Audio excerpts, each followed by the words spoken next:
Assalamualaikum friends, Samia Prasing here, and today I will discuss some basic features of Microsoft Word with you, that how to use the features to make assignments and presentations and other material like this for the students.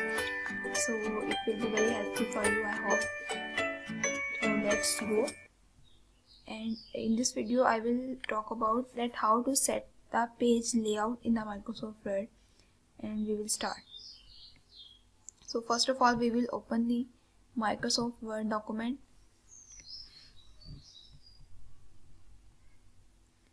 When you will open, you will see a page like this, and here we will select the blank document.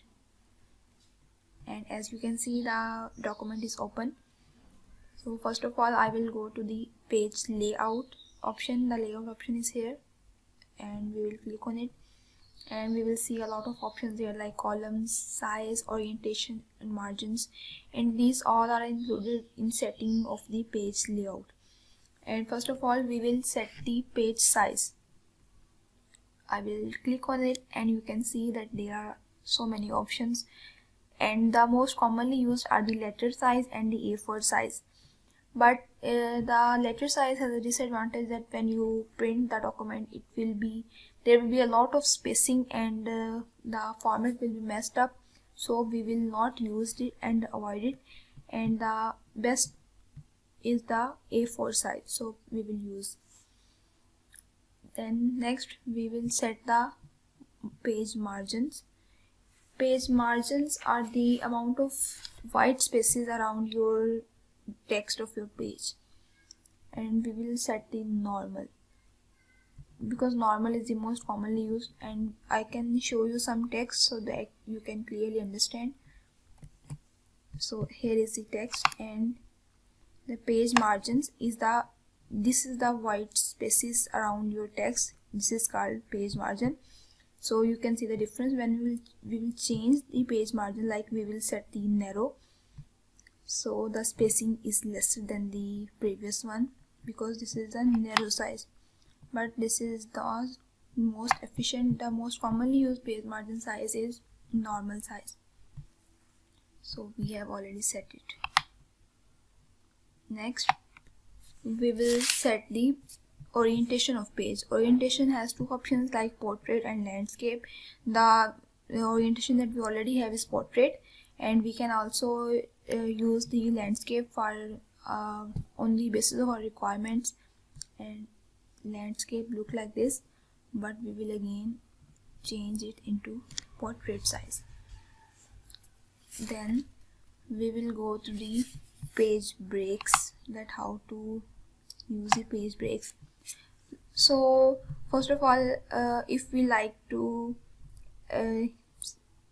transfer this second paragraph onto the next page, so students mostly use the enter size to click on again and again, so in order to transfer it to the next page. But this is not the right way, because when we will make some changes in the previous one, this paragraph will be returned to the first page, and all the formatting will be disturbed.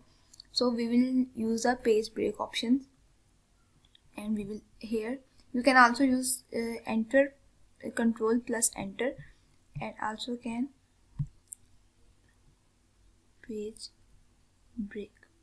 So there are two options to use this. We can select the page break option, and we can also use the keys control plus enter to shift this paragraph onto the next page. And if we make a change in this document, this paragraph, there will be no changing in the next one, and it will be good for us. Next are the header and footer. So there are again two ways to set the header and footer.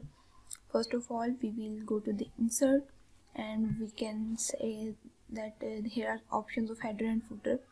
We will select it, and we can see a lot of options here, like and designs for the header and footer. We can also set the page number as a header, and this is first way. And if we click on the top of the page, like double click, the header is automatically set it.